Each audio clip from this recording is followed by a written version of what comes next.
지난 시간에는 도무지 인간적으로는 연결될 수 없었던 사울과 예루살렘 교회와의 그 막힌 관계를 바나바가 적극적으로 나서면서 관계의 다리를 놓았다고 말씀을 드렸습니다.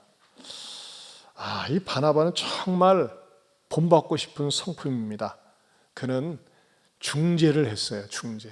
이쪽과 저쪽과의 아름다운 중재를 했고, 무엇보다도 포용적인 마음을 가지고 마치 사울이 다메섹 현장에 있었던 것처럼 내일처럼 적극적으로 옹호를 해주고 그를 긍정적으로 바라보면서 결코 다가갈 수 없었고 사귈 수 없었던 사울을 끌어안고 사귈 수 있는 그런 좋은 다리를 놓았습니다. 저는 이왕이면 저와 여러분들이 교회에서나 가정에서나 직장에서 또 여러분들의 어떤 모임 속에서 당신은 바나바와 같아 하면서 좋은 평가를 받을 수 있는 그리스도인들이 될 수 있기를 축원합니다. 오늘은 사도행전 강의 148번째가 되겠습니다. 오늘 설교 제목은 담대함입니다. 담대함. 우리가 인생을 살면서 담대함이 필요합니다. 어느 때에 담대함이 필요할까요? 먼저 오늘 본문을 통해서 주시는 말씀을 본문을 중심으로 해서 증거하고자 합니다. 첫째는 함께 있음의 행복을 누렸다는 것입니다. 함께 있음. 자, 28절을 보겠습니다. 사울이 제자들과 뭐 했어요? 함께 있어. 거기다 줄을 치세요. 제자들과 함께 있다 그랬어요. 여러분, 내가 어울리는 사람들에 의해서 그 사람의 그 모습이 나타납니다. 술꾼들 좋아하면 술 취한 사람으로 나타나고, 도박 좋아하는 사람들하고 늘 어울려 있으면 도박의 모습밖에 나타나지 않습니다. 그런데 드디어 사울이 제자들과 함께 있으면서 예루살렘에 출입했다 그랬습니다. 예루살렘에 드나들었다는 것은 단순히 어떤 형식적으로 드나든 것이 아니라 불신의 관계가 무너지면서 신뢰의 관계 속에서 주님께 사로잡혀서 핍박자에서 주님께 사로잡힌 자로 이렇게 드나든다고 하는 것입니다. 여러분, 그리스도인들이 같이 어울린다고 하는 것은 얼마나 아름다운 일인지 모릅니다. 지난주에 말하자면 이 마스크를 주신 어느 성도님께서 7월에 등록을 하셨거든요. 근데 같이 식사를 하면서 목사님 너무나 아쉬워요.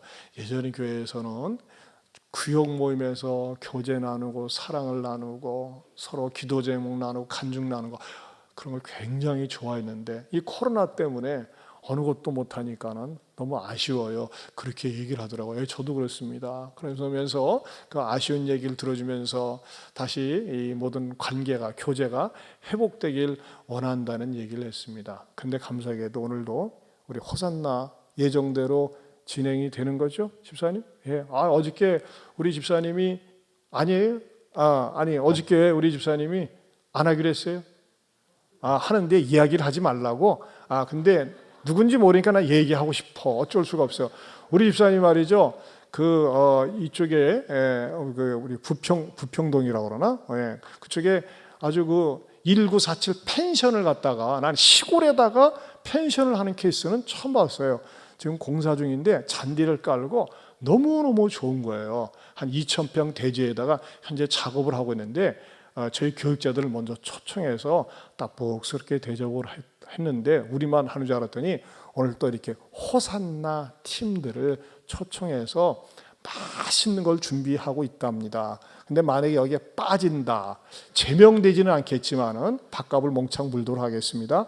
우리 집사님 거기 사진 한번 보여주셔 보세요. 이렇게 아주 그냥 그 밑에는 상상할 수 없을 정도로 잔디를 쫙 깔아놓고 아마 참 제가 볼 적에 굉장히 소그룹 모임에 좋지 않은가. 그래서 저희가 어저께 선발대로 먼저 가가지고서 토를 닦아놨으니까는 예배 마치고 우리 호산나 가서 거기서 찬양도 좀 하고 기도도 하고 간증도 하고 은혜스러운 시간 될 수 있기 바랍니다. 그렇습니다. 왜 이거 말씀드리냐면요, 그리스도인들끼리 3355 모여서 뭘 해야 됩니까? 같이 사랑을 나누고 은혜를 나눌 때 그 신앙이 더 깊어지고 넓어지는 거예요. 누구하고 어울리고 교제하느냐에 따라서 그 사람의 색깔이 나타나는 것인데 너무나 아름답고 장려할 만한 일이라고 생각이 됩니다. 그러면서 그 집사님하고 얘기를 나누는데 이제 1단계로 이게 떨어지니까 아이들이 학교에 가잖아요.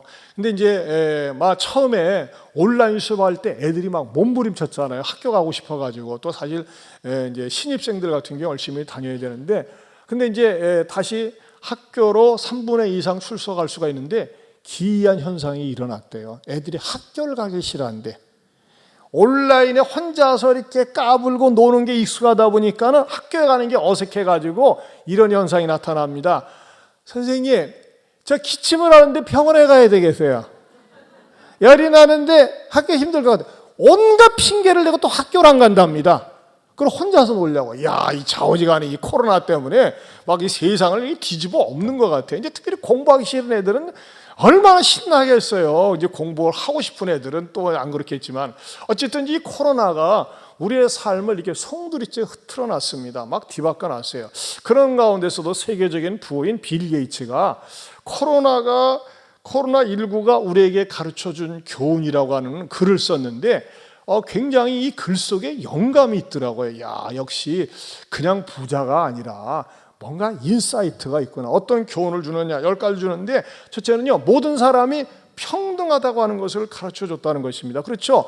대통령을 비롯해서 일용직 노동자까지 모든 사람이 코로나에 대해서 나는 안 걸릴게 할 사람이 없어요. 지위 고하를 막론하고 남녀노소를 막론하고 모든 사람에게 평등하게 임한 것이 바로 코로나다. 그리고 두 번째는 전 세계가 연결되었다는 것입니다. 어느 정도로 연결되어 있습니까? 여건 없이 드나드는 게 바이러스예요.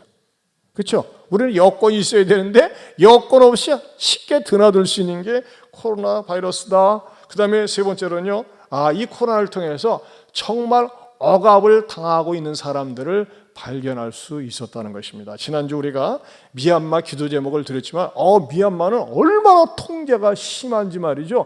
정말 어떻게 저런 데서 사는가 싶을 정도로 절대 한 가정에서 한 사람만 나와야 되고 뭐 택시도 2사람 있으면 끌어내리고 굉장치도 않아요. 그러면서 이걸 보면서 전 세계에 억압당하는 또 다른 민족이 있음을 알게 됐다. 적을 것까지는 없어요. 적는다고 집에 가서 볼 것도 아니고 참고할 이유도 없고 그냥 듣기만 그 정도 대충 들어놓으시면 되겠어요. 그 다음에 네 번째는 건강이 얼마나 소중한지를 가르쳐주고 있다는 거예요. 사실 코로나가 시작된 게 뭐예요?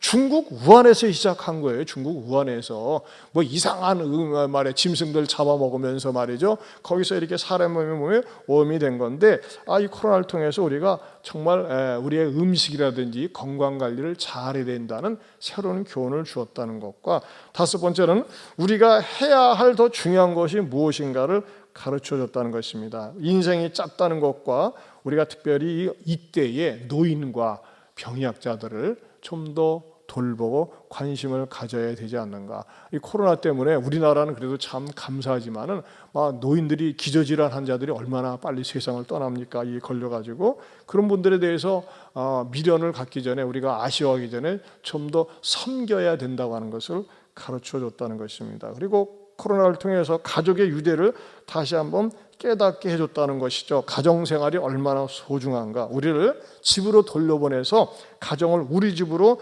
만들 수 있는 그런 기회를 줬다. 그 다음에 7번째는 진짜 우리 일이 무엇인지를 가르쳐줬다는 것입니다. 우리가 하는 일은 직업일 뿐이고 코로나19는 우리가 태어난 뜻대로 서로 보살피고 보호하고 서로에게 윈윈해야 된다고 하는 것을 가르쳐줬다는 것입니다.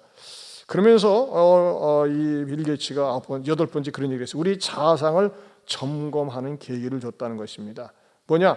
내가 아무리 인류대학을 나오고 내가 아무리 유명해도 단 하나의 바이러스로 말미암아 내 삶의 모든 것을 정지시켰다는 것이죠. 그렇죠? 꼼짝 못하는 거예요. 아무리 훌륭한 사람이라도 코로나가 딱 들어가니까 꼼짝을 못해요.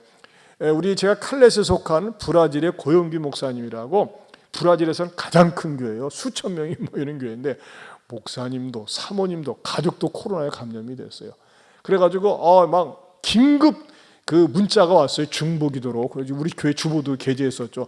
막 거의 돌아가실 것 같더라고요. 막 중환자실에 들어가는데 정말 기도를 많이 해가지고서 정말 살아나셨어요. 살아나셨는데 아니 몸이 반쪽이 되고 그 코로나 말하자면 후유증이 몸의 증상에 나타나는데 굉장히 회복이 더디다고. 그러나 일단은 살아나셨다고 하는데 정말 사실 코로나에 감염이 돼가지고 기자질환이 있을 경우에는 굉장히 어려운 것 같아요. 그러나 그런 가운데서도 철저하게 방역을 하고 마스크 끼고 하면은요 걸리지 않습니다. 특별히 우리나라 같은 경우, 교회 같은 경우 그런 데는 굉장히 방역에 힘쓰고 있고 우리가 거리두기를 하면서 지키고 있다고 하는 사실을 여러분들이 다시 한번 염두에 두고, 중요한 것은 10번째는 제가 이렇게 게재했습니다. 하나님의 주권 속에서 우리 한계를 깨닫고, 보이지 않는 코로나 바이러스, 이것 때문에 인간이 맥을 못 추는데 여러분, 앞으로는 하나님의 보이지 않는 심판이 기다리고 있습니다. 그런데 우리의 인간의 연약을 깨닫고 하나님 앞에 돌아오고 더욱더 하나님을 찾는 계기가 될 수 있기를 축원합니다. 그 다음에 오늘 본문을 통해서 주시는 메시지는 담대함이 필요하다는 것입니다. 담대함이. 자, 29절을 보겠습니다. 28절에서 사울이 이게 제자들과 교제하고 출입하면서 어떻게 나타납니까? 적극적으로 또 주 예수의 이름으로 뭐하고? 담대히 말하고. 거기다 줄 치세요. 담대히 말하고. 누구의 이름으로? 주 예수의 이름으로. 누구에게 얘기했다고 그랬어요? 헬라파 유대인들과 함께 말하며. 거기다 동그라미를 치세요. 헬라파 유대인들. 자, 이 헬라파 유대인들은 말이죠. 예루살렘에는 두 종류의 유대인들이 있어요. 히브리파 유대인, 헬라파 유대인. 히브리파 유대인은 그야말로 이스라엘 땅에서 자라나서 이스라엘 사람으로 유대인으로 유대교를 믿는 사람이고, 헬라파 유대인은 이스라엘 나라가 아수르 바벨론에 의해서 또 그 위에 여러 차례 점령을 당하지 않습니까? 멸망한 다음에 흩어져서 살았는데, 흩어져서 주변에 살았을 때 헬라식 교육을 받고 헬라어를 사용하는 겁니다. 그때 당시에 헬라어가 공용어였습니다. 우리나라가 유엔 같은 데 가서 전 세계 공용어가 영어인 것처럼 헬라어를 쓰면 유창한 지식인으로서 인정을 받았습니다. 그리고 이 사람들은, 헬라파 유대인들은 말이죠, 철저하게 헬라식 사고 방식에 의해서 철저하게 무장된 사람들입니다. 헬라식 사고 방식, 헬레니즘이라는 게 뭡니까? 여러분, 지금도 우리 사회의 모든 교육은 헬레니즘입니다. 헬레니즘의 교육, 헬라식 사고 방식은 철저하게 합리적이고 과학적입니다. 그래서 이 합리적이고 과학적이지 못한 것은 배제합니다. 그래서 헬레니즘의 그 철학의 핵심이 뭘까? 핵심이 인본주의예요. 사람이 최고다. 인간이 만물의 척도다. 인간 중심주의가 바로 헬레니즘입니다. 잘못된 건 아니죠. 그러나 여기와 반대되는 개념은 뭘까요? 히브리즘입니다. 헤브라이즘이라고 그러죠. 그건 뭡니까? 인간 중심이 아니라 하나님 중심이다. 우리 인간은 스스로 존재하는 것이 아니라 하나님께서 우리를 창조하셨기 때문에 우리가 존재하는 목적은 하나님의 영광을 위해서 존재한다. 나를 위해서 살아야 되는 것이 아니라 하나님의 영광을 위해서 살아야 된다는 가치관을 가지고 있는 것이 성경적인 가치관입니다. 그런데 이런 똑똑하고 잘난 합리적이고 굉장히 과학적인 사고방식을 가진 헬라파 유대인들에게 역시 헬라파 유대인 출신이 사울입니다. 사울도 헬라파 유대인이에요. 왜? 사울 자신이 다소에서 출생을 했거든요. 다소가 어디냐면 지금의 터키입니다.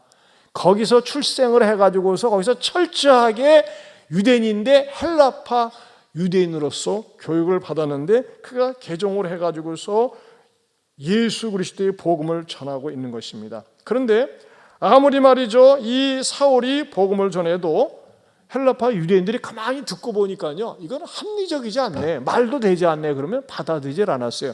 그것을 어디에서 찾을 수 있습니까? 고린도전서 1장 12절입니다. 같이 보겠습니다. 유대인은 표적을 구하고 헬라인은 지혜를 찾으나.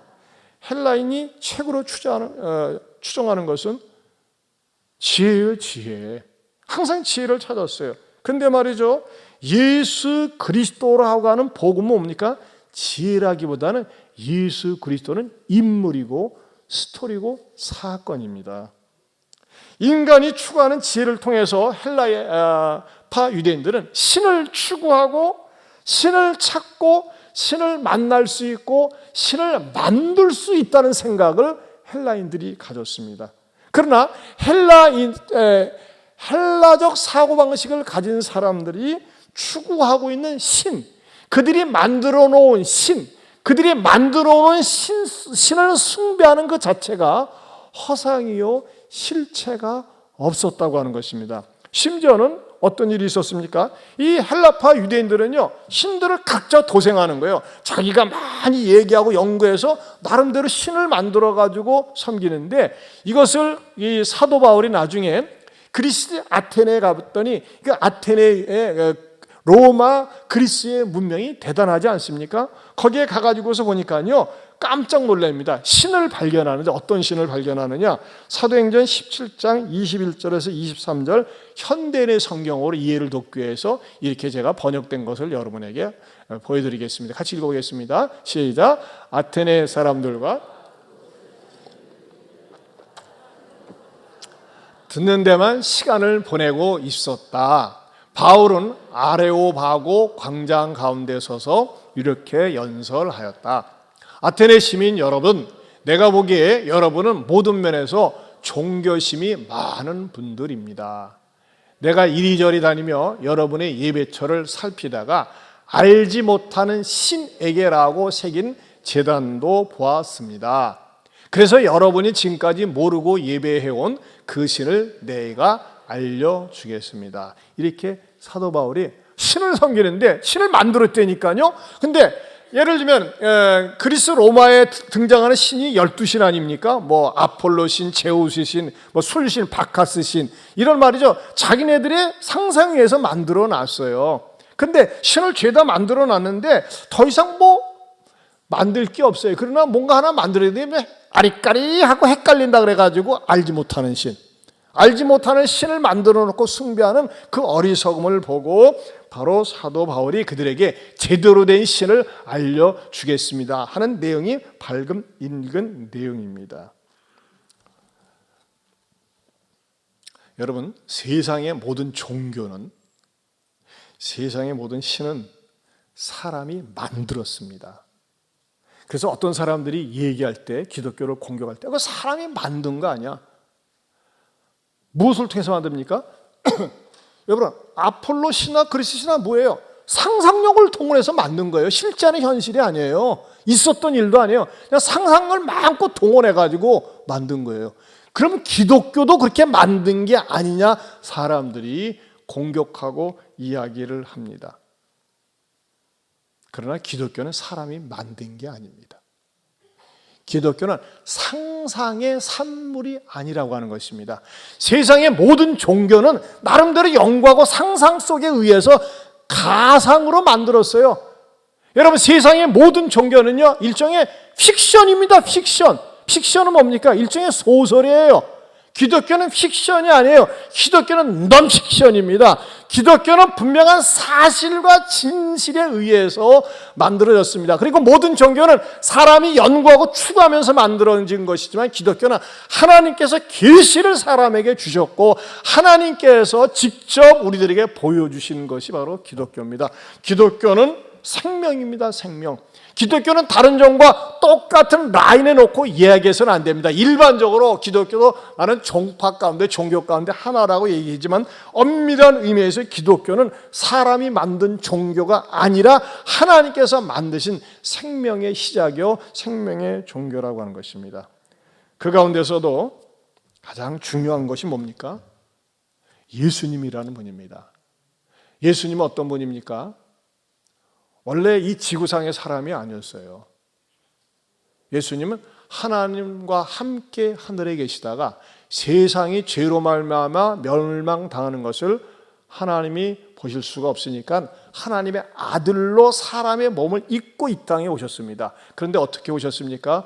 처녀 동정녀 마리아의 몸에 성령으로 말미암아 잉태되었습니다. 이게 왜 중요한 사건이냐?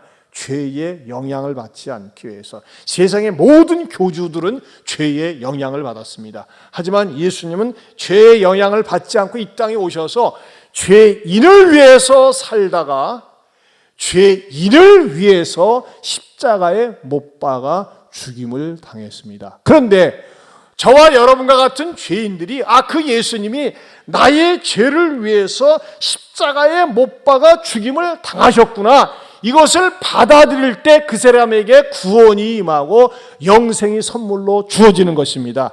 그 메시지의 내용이 어디에 함축적으로 포함되어 있느냐? 오늘 본문에 보면 29절을 봅니다. 29절. 또 주 예수의 이름으로 말하고 담대히 말하고 거기에 포함되어 있습니다. 주 예수의 이름. 주 예수의 이름 속에 예수님의 십자가의 죽음과 부활이 포함되어 있다고 하는 것입니다. 이러한 메시지를 갖다가 헬라파 유대인들은 각자 도생의 철학과 신학을 갖고 자기 신들을 만들어서 존중했는데 이 메시지를 전하니까 뭐예요? 사울을 가만둘 수가 없었던 것입니다. 왜냐하면 예수 그리스도만이 진리고 예수 그리스도만이 구원을 가져다 준다고 하는 이 절대성을 용납할 수가 없었어요. 그러나 여러분, 이 사람들이 용납은 못해도 성경은 뭘 가르쳐 줍니까? 고린도전서 1장 23절에서 24절 보겠습니다. 우리는 십자가에 못 박힌 그리스도를 전하니 유대인에게는 거리끼는 것이요 이방인에게는 미련한 것이로되 오직 부르심을 받은 자들에게는 유대인이나 헬라인이나 그리스도는 하나님의 능력이요 하나님의 지혜니라. 여러분, 이 세상 어느 교주도 우리 인간이 죄 때문에 늘 고통을 당하는데 죄의 문제를 해결하기 위해서, 죽음의 문제를 해결하기 위해서 그것을 십자가를 지고 대속제물로 죽었다고 하는 내용이 비스름하게라도 없다는 것입니다. 그러나 예수 그리스도만이 그 일을 행하셨습니다. 자, 예수 그리스도만이 그래서 구원이라고 하는 사실에 대해서 복음을 전할 때 헬라파 유대인들은 견딜 수가 없었어요. 받아들일 수가 없었어요. 말도 되지 않는 거예요. 그런데 여러분 어떻습니까? 저도 그렇고 여러분도 그렇고 우리는 예수는 본 적이 없어요. 만난 적도 없어요. 그러나 말씀을 통해서 예수님이라는 분이 이 땅에 우리를 구원하러 오셨고 그 예수님을 믿으면 구원을 받게 된다는 사실을 받아들이는 그 자체가 그것이 축복인 줄로 믿습니다. 그것이 행운이요 축복이에요. 많은 사람들은 말도 되지 않아. 미련해, 어리석어, 미련한 것이라고 그랬어요. 유대인들은 거리끼는 것이에요. 왜 거리끼냐? 지들이 예수님을 십자가 못 박아 죽였거든. 그런데 우리는 그 예수님을 나의 구세주, 나의 하나님으로 믿고 믿어진다는 것, 그것이 내 인생의 최고 최대의 축복인 줄로 믿습니다. 이 진리를 우리가 믿고 깨달을 때 어떻게 될까요? 기회가 주어지면은, 시간이 주어지면은, 때를 얻든지 못 얻든지 나는 그리스도인임을 전해야 됩니다. 내 정체성을 보여줘야 됩니다. 숨기지 말고 숨지 말고.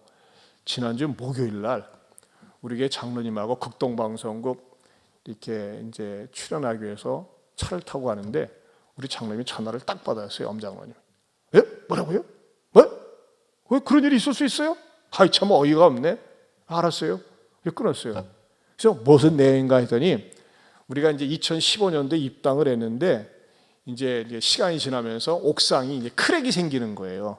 그래서 그것을 다시 방수 처리를 하기 위해서 싹 긁어내고 공사를 하려고 이제 공사업자를 선정을 해서 그분들이 이제 군산에서 왔거든요. 군산에서 한 4명 정도가 왔는데 공사를 시작하려다 말고 그만두고 가기로 했다는 거야.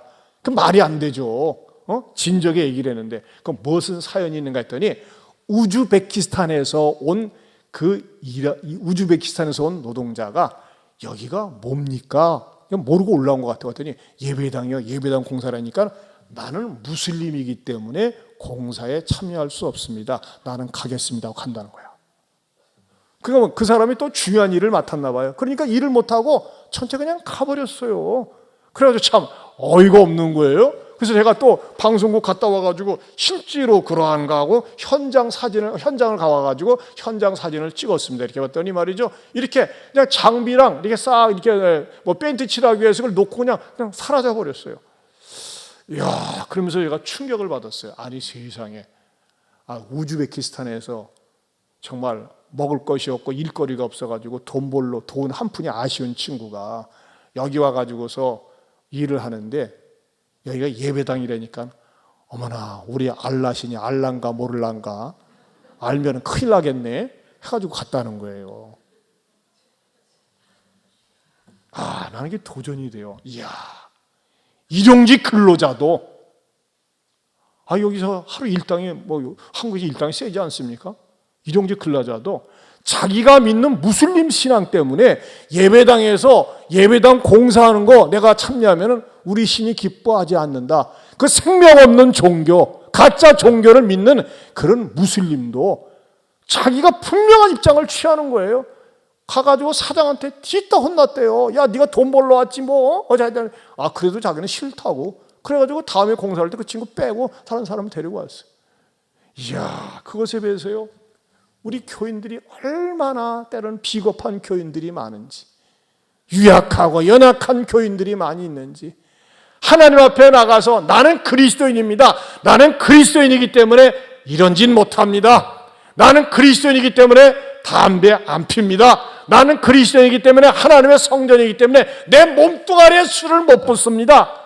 나는 그리스도인이기 때문에 주의를 지켜야 됩니다. 나는 그리스도인이기 때문에 예배당 가야 됩니다. 이렇게 당당하게 떳떳하게 왜 자기를 드러내지 못하느냐 이거예요. 너무 창피하더라고요. 그 무슬림이 공사로 왔다가 교회당이라는 말만 듣고 딱 그냥 돌아간 것처럼 미련 없이. 사랑하는 성도 여러분, 우리 깨달아야 됩니다. 이방 종교를 믿는 사람도, 거짓 종교를 믿는 사람도 자기의 신앙에 대해서 불편하니까 돈 안 벌어도 좋고 안 받아도 좋다. 대단한 거 아닙니까? 반면에 우리 그리스도인들은 너무 비겁한 경우가 많이 있어요. 모임이 있다고 빠지고, 돈 벌러 간다고 빠지고, 개모임 간다고 빠지고, 단풍놀이 간다고 빠지고. 여러분, 그게 진정한 신앙입니까? 성령님께서 깨닫게 해주시기를 바랍니다. 주의를 하나님 앞에 철저히 지키는 것이 그리스도인의 신앙의 기본입니다.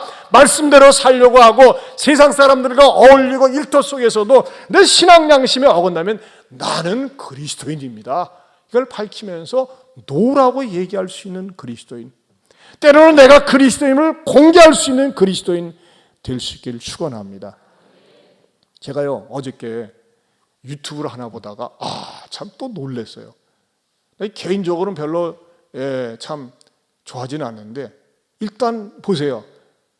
트럼프가 연설을 하는 가운데 누가 이렇게 질문을 했어요. 당신은 유명한 사람 아닙니까? 최고 아닙니까? 막 띄우니까는, 원래 트럼프 자기 자랑하는 거 좋아하잖아요. 되게 얼마나 뻥치고 자랑하는 거 좋아합니까? 그랬더니 딱 이렇게 얘기를 했다는 거예요. 뭐라고 얘기했느냐? 저는 아니라고 했습니다. 그랬더니 그들은 제가 제일 유명하다고 했습니다. 나는 그들에게 저보다 예수 그리스도가 더 유명하다고 했습니다. 다투려는 것이 아니라 예수 그리스도에 비하면 저는 아무것도 아닙니다. 이게 회중들이 누구였냐면 이벤젤리칼 교인들 앞에서 했던 내용인데, 누가 말을 띄우니까 저는 예수 그리스도에 비하면 아무것도 아닙니다. 지금은 이게 바깥에 나타나는 이렇게 여론조사하면 바이든이 우세하지만 실제적으로 내부 속에 들어가면 트럼프가 확실하다고도 그렇게 얘기합니다. 난 트럼프가 좀 약간 크레이지맨 같아가지고 그게 좀 마음에 안 들어요. 럭비공처럼 이리저리 뛰는데, 그러나 바이든은 또 문제냐? 철저한 동성애주의자입니다. 동성애를 지지하고 반성경적인 가치관을 내세우는 사람은 또 바이든이에요. 근데 트럼프는 철저하게 청교도 정신을 소중히 여기고, 그 트럼프가 이제 이번에 집권하면서 10계명 부활시키고 공립학교에서 기도 부활시키고, 굉장히 이번에도 말이죠, 대법관 하나가 죽으니까는 철저하게 7남매를 둔 그러한 말하자면 독실한 그리스도인을 갖다 대법관으로 지명을 했어요. 난리가 나지 않았습니까? 지 재임 끝나갈지도 재임 중에 말이죠 했다고 해가지고 그런 건 아랑곳하지 않아요. 그 7남매를 둔 대법관 자매도 말이죠, 다른 애는 둘인가 입양을 시키고, 하나는 말이죠 임신 중에 다운 증후군 장애가 있다고 하는 것을 진단을 받고도 출산을 했어요. 굉장히 보수적입니다. 성경적이요. 딱 지명을 했어요. 대법관은, 미국의 대법관은요, 한 명 임명하면은 죽을 때까지입니다. 그렇기 때문에 이게 대법관의 영향이 중요하거든요. 오바마 때는 말이죠, 그냥 말이죠 동성애를 적극 지지하고 옹호했는데, 난 트럼프가 이것만 해주면 내가 말이죠 찍어주고 싶어요. 한국의 방위비 분담 너무 많이 내라고 한단 말이야. 우리는 13%를 준다고 그랬어요. 기존 액수의 15%. 근데 거기는 말이죠 배나 달라고 하니까, 이게 문제 뭐냐? 반화바가 없어서 그래요. 바나바 같은 사람이 있으면 트럼프한테 가서 잘 얘기해가지고 한국 잘해주라고 할 텐데, 여러분 가운데 혹시 그런 분이 있으면 가서 말씀해 주시면 제가 꼭 찍겠습니다. 조금입니다. 어쨌든지 간에 저는 다른 것보다는 우리가 어떤 자리와 상황에서 필요하다면 나는 하나님의 자녀지, 나는 그리스도인이지, 이것을 분명하게 보여줄 수 있는 당당한, 담대한 그리스도인 될 수 있기를 축원합니다. 그게 중요한 거예요. 난 트럼프가 신앙이 깊은지 어떤지 정치적 이유라는지 그건 잘 모르겠으나 그의 지금까지 이렇게 행적을 보면요, 어쨌든지 간에 성경적인 가치관을 갖다가 미국에 다시 세우려고 하는 것만은 사실이에요. 하나 또 너무나 자기 민족주의로 빠지니까 그게 좀 아쉽고 그게 아픈데, 그것도 기도 제목이라고 생각이 됩니다. 세 번째로는 다소의 연단을 견뎌내야 했다는 것입니다. 다소의 연단. 오늘 메시지 굉장히 중요한 메시지 본문인데 30절을 보겠습니다. 30절 보겠습니다. 다시 읽어봅니다. 형제들이 알고 가이사라로 데리고 내려가서 다소로 보내니라. 사울이 헬라파 유대인들에게 주 예수의 이름으로 담대히 말하고 변론했는데 어떻게 말로 당해내겠어요? 왜냐하면요, 헬라파 유대인이 바로 사울인데 사울은 최고 지성인이거든요. 근데 여러분, 지성인이면서 뭐예요? 현장 체험을 했잖아. 주님을 만났잖아. 그러니까요, 그의 논리와 현장 체험하는 사울을 어떻게 이기겠어요? 그러니까 그 다른 헬라파 유대인들이 29절 하반절에 뭐랬어요? 죽이려고 힘쓰건을 그랬어요. 힘쓰건을. 그 힘쓰건이라고 하는 그 헬라어 원문이 미완료 시제인데, 미완료 시제라는 건요, 목표가 달성될 때까지 끝까지 한다는 그 의미를 담고 있습니다. 그러니까 뭐예요? 악착같이 죽여야 되겠다고 하는 겁니다. 죽이기 전에는 직성이 안 풀린다. 여러분, 사울은 그가 개종하고 나서 첫 번째 죽음의 위협을 어디서 경험했죠? 다메섹에서 경험했어요. 다메섹에서. 그래서 광주리 타고 도망갔잖아요. 그리고 예루살렘에 온 거 아니에요. 근데 다메섹은 시리아 땅이에요. 남의 나라에. 왜 네가 남의 나라에 와가지고 왜 기독교를 전하느냐? 그건 나름대로 이유가 돼. 근데 여기는 예루살렘입니다. 교회의 본고지예요. 이 교회 예루살렘에서 복음을 전하려고 하는데 누가 기다렸다는 듯이 헬라파 유대인들이 유대인의 몸통을 가지고 있고 헬라적 사상으로 똘똘 뭉쳐있는 헬라파 유대인들이 이론으로 논리로 당할 수 없으니까 사울을 죽이려고 한다는 것입니다. 그러니까 어떻게 해요? 마지막 수단으로 그의 형제들이 어떻게 했어요? 가이사로 데리고 내려간 다음에 다소로 보내니라 그랬어요. 다소에다 동그라미를 칩시오. 다소로 보내니라.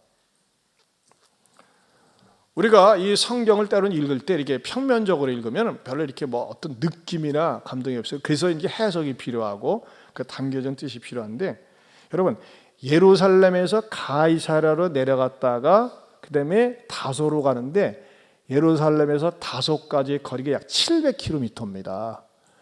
자, 서울에서 부산이 400km예요. 거기다 300km를 더 머나먼 길을 가는 것입니다. 다소는 어떤 데입니까? 사울의 고향이기도 합니다.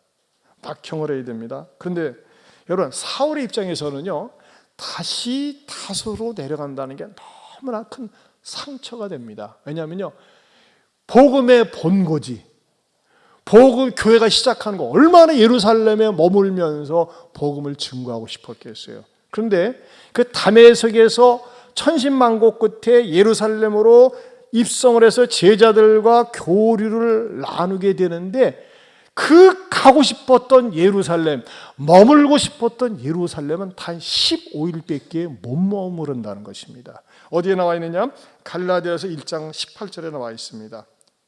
같이 봅니다. 그 후 3년 만에 내가 게바를 방문하려고 예루살렘에 올라가서 그와 함께 15일을 머무는 동안, 갈라디아에서 설명한 그 후 3년 만에, 3년 만은 뭐죠? 아라비아 3년 만이에요. 그 3년이 끝나고 난 다음에 다시 예루살렘에 와서 15일을 머문다고 하는 것입니다. 자, 이것은 말이죠, 사울에게 있어서는 굉장히 아픈 사건입니다. 그런데 성경에서는 어떤 감정적인 노출이나 감정적인 색깔을 드러내지 않아요. 사실 사도행전은 누가 기록했습니까? 누가가 기록했거든요. 누가는 의사입니다. 누가는 굉장히 분석적이고 꼼꼼해요. 그리고 누가는요, 예수님이 십자가에서 겟세마네에서 고통을 당할 때 그가 땀 흘리는 것이 마치 핏방울이 떨어지는 것 같다고 할 정도로 섬세하게 묘사한 사람이 의사인 누가였어요. 근데 그 누가가 사울이 다소로 내려갔을 때 분명히 가슴이 아프고 슬픈 심정이었는데 얼마나 사울이 가슴이 아프니까 감정적인 표현이 없다고 하는 거가 어떻게 보면 너무나 사울이 싸나웠었기 때문에 그런 것을 뺀 것은 아닐까 이렇게 한번 추론을 해봅니다. 하지만 여러분 왜 이렇게 아팠냐면요, 사울이 예루살렘에 있다가 다소로 내려간 다음에 사도행전에서 당분간 삭제됩니다. 등장하지를 않습니다. 완전히 잊혀진 존재가 됩니다. 버려진 존재가 됩니다. 어느 정도까지인 줄 아십니까? 갈라디아서 2장 1절에 이렇게 말씀하고 있습니다. 같이 볼까요?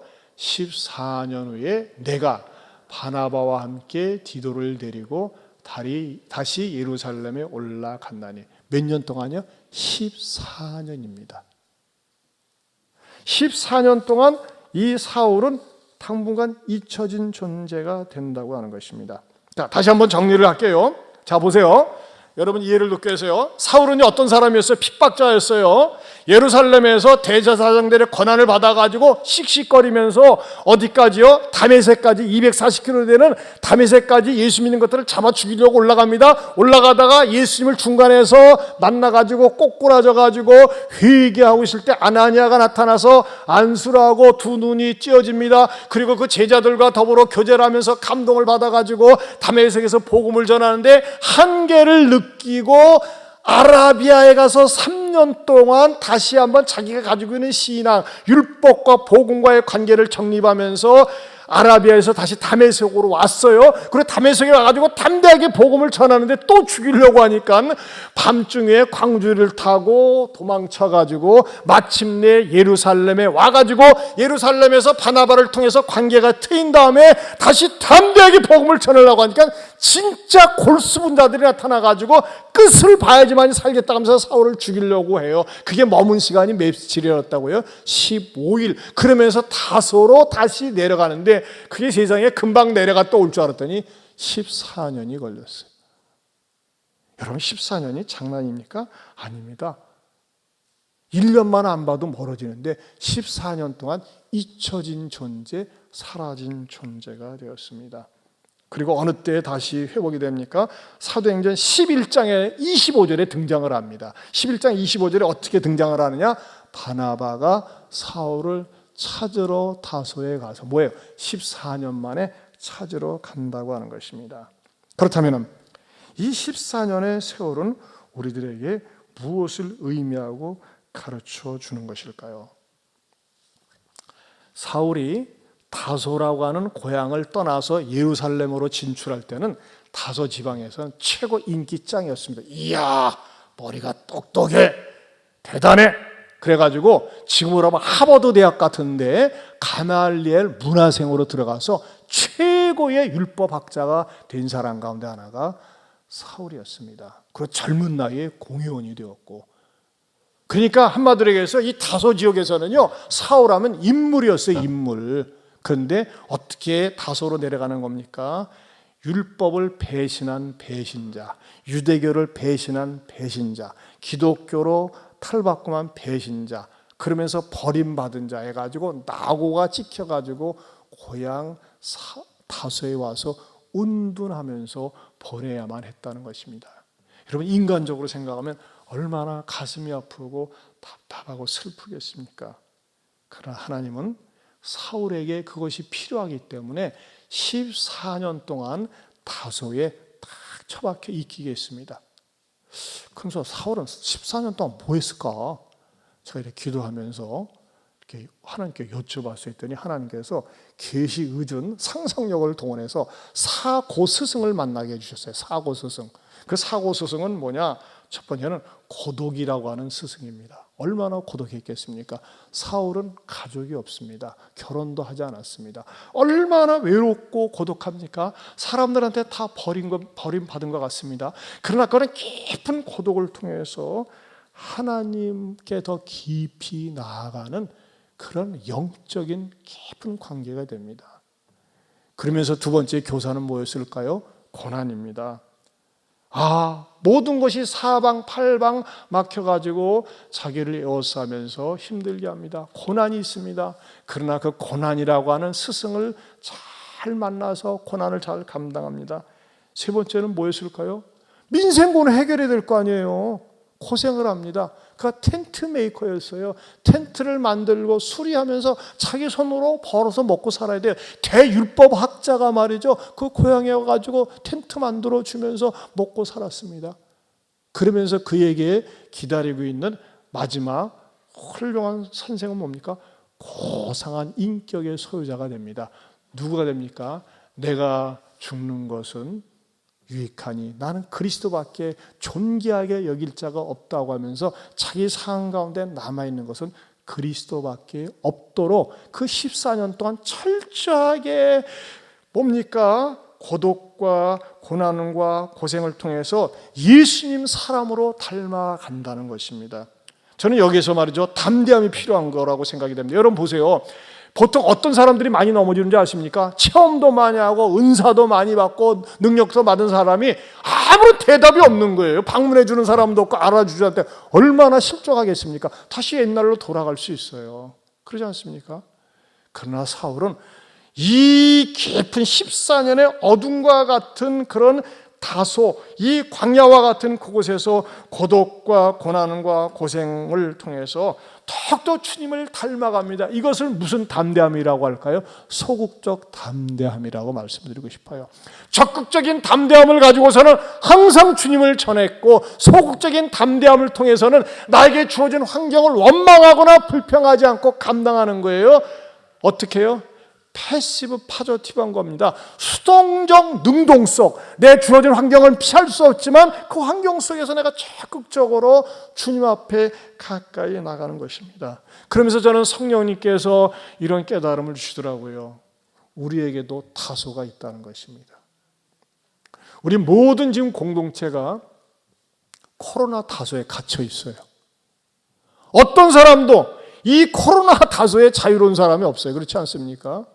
이 코로나 다소로 인해서 파생되어지는 다소가 뭡니까? 경제적인 다소.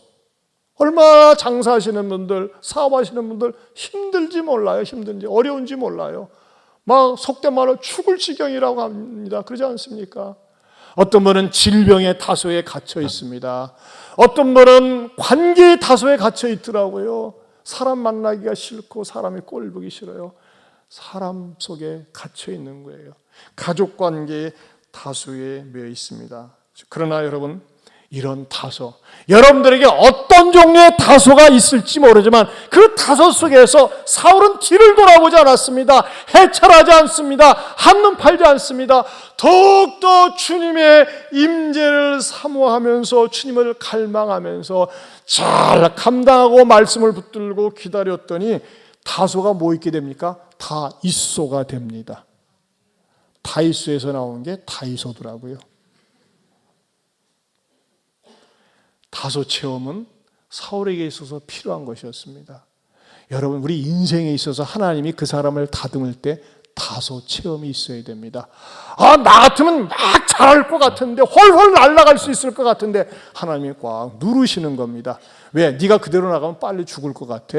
그대로 나가면 사고 칠 것 같아. 타락할 것 같아. 그러니까 하나님께서요, 인간을 갖다가 나를 갖다가 다소 이렇게 밀어붙이시는 거예요. 14년 동안 침묵의 세월, 암흑의 세월입니다. 그러나 그 다소에 있으면서 사울은 원망하지 않고 하나님 앞에 또 간절히 매달리면서 하나님과 가까워지고 그가 그리스도 안에 있고 그리스도가 그 안에 있는 삶, 그 삶을 경험합니다. 아마 사울이 그때의 찬양을 불렀다면 이 찬양을 불렀으리라 생각을 합니다. 어느 찬양이야? 우리 한번 같이 불러보겠습니다.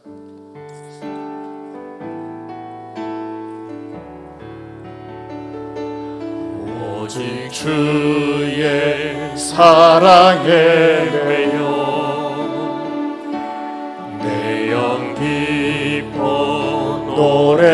찬양합니다. 이 소망의 언덕 기쁨의 땅에서 주께 사랑드립니다. 오직 주의 임재 안에 갇혀 내 영 기뻐 찬양합니다. 이 소명의 언덕 거룩한 땅에서 주께 경배드립니다. 주께서 주신 모든 은혜 나는 말할 수 없네. 내 영혼 주로이 주 따르렵니다. 주께 감사드립니다. 저는요 이런 생각이 들어갑니다. 아, 사울이 혼자 있으면서 하나님 나는 벼락 맞아 죽어도 싸죠. 하나님 앞에 저주받아도 싸한데 하나님이 나를 불러주시다니요. 아, 주님 내게 베푸시는 은혜 말할 수가 없습니다 하면서 하나님의 깊은 임재와 하나님을 체험하는 겁니다. 여러분, 우리가 이 땅에 살면서요 하나님을 체험해 오세요. 임재 체험입니다. 아, 하나님이 나와 함께 하시는구나. 나를 결코 버리시지 않는구나. 버릴 수가 없구나. 나는 하나님 떠나서는 살 수 없구나. 여러분, 이런 건요 어느 때 경험하는 줄 아세요? 고독할 때입니다. 고난이 있을 때, 때로는 고생할 때 하나님께 가까이 나가면서 살아계신 하나님, 나를 외면하시지 않는 그 하나님을 체험하고 능력의 사람이 됩니다. 여러분 가운데서 어떤 다소의 현장 가운데 있습니까? 각자의 다소가 있을 수 있어요. 그럴 때일수록 하나님의 임재를 사모하고 갈망하면서 이 노래를 부를 수 있길 바랍니다. 우리 다시 한번 부릅니다.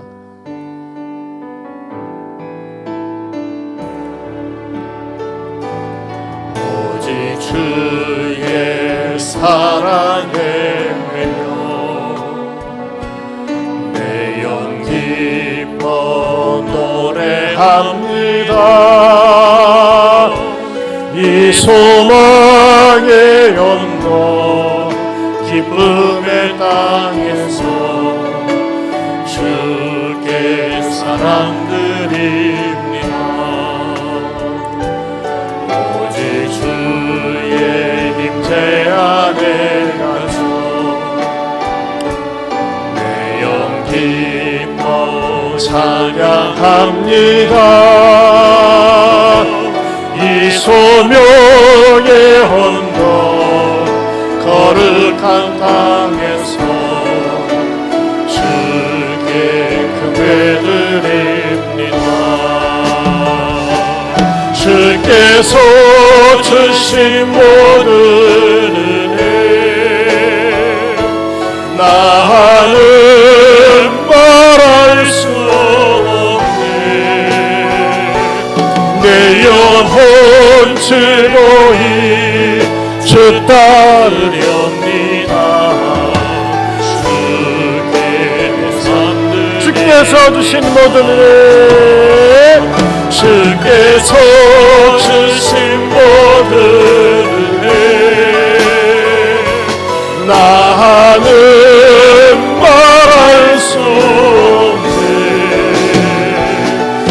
내 영혼 주로이 주 따르렵니다. 주께 감사드립니다. 다시 한번 주께서 주신 모든 은혜 나는 말할 수 없네. 내 영혼 주로이 주 따르렵니다. 우리 두 손 들고 주께서 주신 모든 은혜 주께서 주신 모든 은혜 나는 말할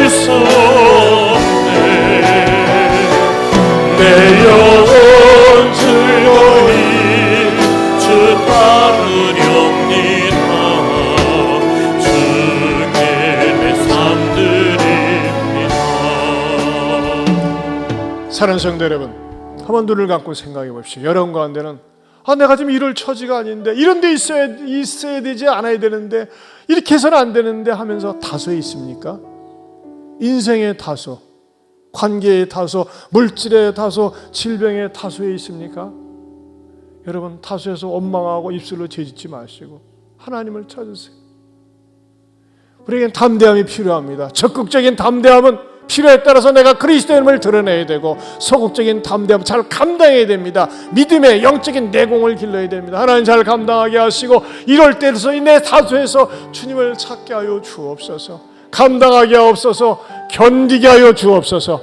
우리 주여 한번 부르고 기도합니다. 주여, 하나님 아버지 감사합니다. 우리가 말씀을 통해서 들을 수 있게 감사합니다. 아버지 하나님, 우리들도 성도들끼리 아름다운 교제를 갈망하고 사모하며 살게 하옵소서.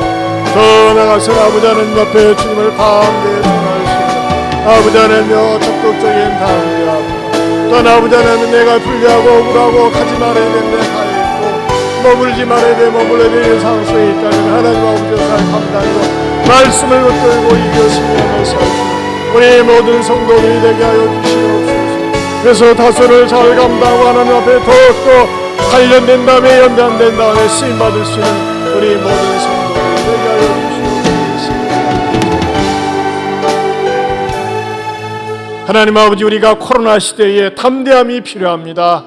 이럴 때일수록 믿음의 사람들과 어울려서 신앙을 나누고 간증을 나누고 감사를 나누면서 더욱더 담대한 그리스도인 되게 하여 주시옵소서.